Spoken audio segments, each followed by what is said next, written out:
All right, let's jump right in. Today, we're going to break down The Lean Startup by Eric Ries. This is a book that, honestly, completely rewrote the rules for how to build a business. We're going to demystify the whole thing and give you a clear, scientific way to build something that people will actually use. You know this story, right? We've all seen it in the movies. The brilliant founder has a flash of genius, disappears into a garage for a few months, and bam, they emerge with an overnight success. It's a great story.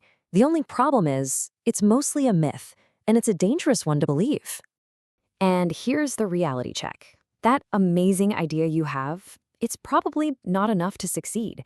The real difference between the startups that make it and the ones that don't isn't the quality of the initial idea. It's all about the process.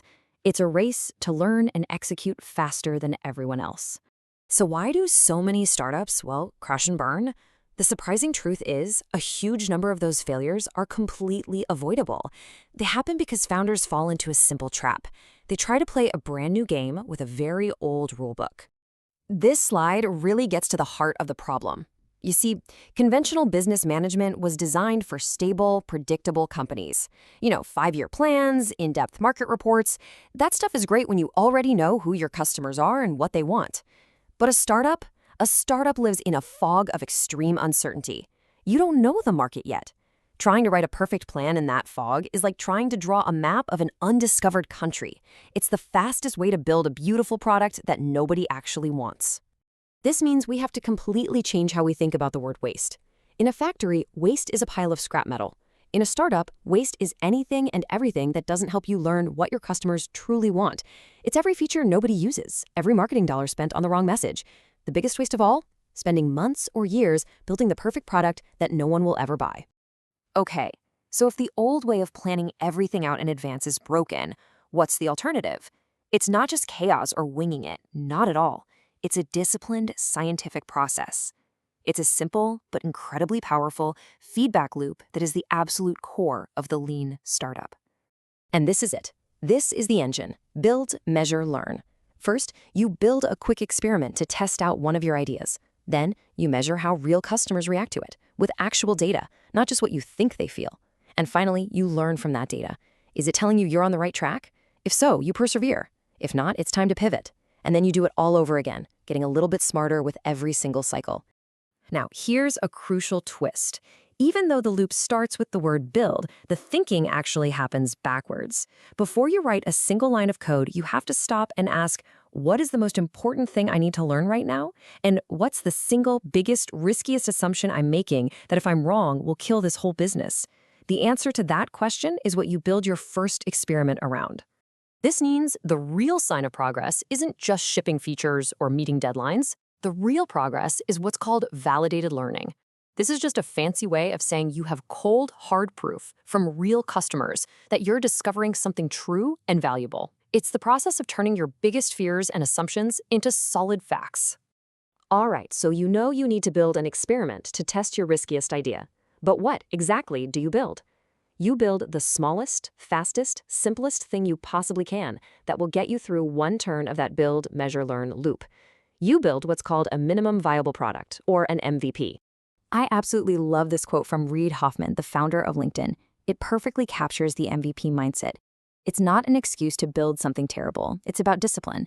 It's about fighting that natural urge to add just one more little feature and instead asking, what is the absolute bare minimum we need to start learning? The goal is not a perfect product. The goal is to start learning as fast as humanly possible. And get this, an MVP doesn't even have to be a real product. The most famous example is Dropbox.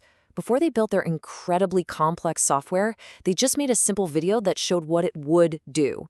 When their sign-up list exploded from 5,000 to 75,000 people overnight, then they knew they were onto something. Or you can do a Wizard of Oz MVP, where you have humans behind the scenes doing the work that an automated system will do later. In every case, the goal is the same: maximum learning, minimum effort. So, you've built your MVP, you've measured the results, you've learned something new. You've completed one turn of the loop. Now you arrive at a crossroads, and this is the most critical decision-making moment of the whole process. You have to look at the data and ask the single most important question a startup founder can ask. Do we pivot or do we persevere? Are the results promising? Are customers excited? If the answer is yes, then you persevere. You double down, you keep optimizing, you hit the gas. But what if the data is just okay, or even bad? Well, that doesn't mean you failed. It means you've received a signal that it's time to pivot. Let's be really clear about this. A pivot is not failure. It's not giving up. A pivot is a strategic, deliberate change in direction based on what you just learned. You're keeping the overall vision. You still want to get to the same destination, but you're changing the strategy for how you'll get there. It's a sign that you're smart, not that you were wrong. And a pivot can take many forms. Maybe you find out your product is great, but you've been selling it to the wrong group of people. That's a customer segment pivot. Or maybe you realize that an ad-supported model makes more sense than a subscription. That's a value capture pivot. Each pivot is just a new hypothesis that kicks off a brand new build, measure, learn loop. So you keep running these loops. You learn, you persevere, maybe you pivot a few times, and eventually you find it, product market fit. That magical moment when everything just clicks. Customers are seeking you out, they're using your product, and they're paying for it. Once you hit that point, the game changes. Your focus shifts from learning what to build to scaling what you've already built. And for that, you need an engine of growth. According to Ries, there are really only 3 ways a business can grow sustainably. First is the sticky engine, where your goal is to make your product so good that users just stick around and rarely leave. Second is the viral engine, where growth is literally built into the product. Each new customer brings in more new customers. And third is the paid engine. This is just simple math. You spend X dollars to acquire a customer, and that customer pays you more than X dollars back. The crucial thing? You have to pick one engine and become great at it. Trying to do all 3 is a recipe for burning through your cash.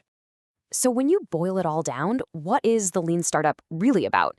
It's not just a collection of cool tricks. It's a system for learning. It's a scientific method designed to win a race. The race to figure out what your customers will actually pay for before you run out of time and money. So that's the real challenge this whole idea leaves us with. The next time you have a brilliant idea for a business, don't rush off to write a 60-page business plan. Just stop and ask yourself this one simple question.